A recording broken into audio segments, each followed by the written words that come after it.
Panalangin sa gabi.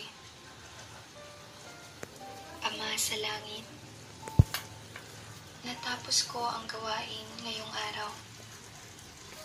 Ngayong gabi, lumalapit po ako sa iyo at nananalangin muli sa iyo.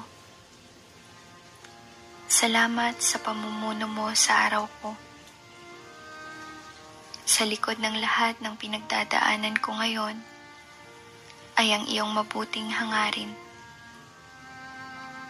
Naway palakasin mo ang aking pananampalataya sa iyo. Masaya man o mahirap,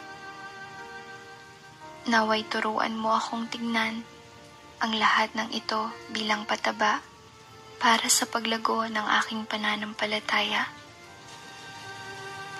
Kagalakan ng iyong awa para sa akin, at pasakit ang iyong pagsubok para sa akin. Naway lubos akong manalig sa iyong dakilang pagmamahal sa akin sa buhay. Salamat sa Diyos. Amen.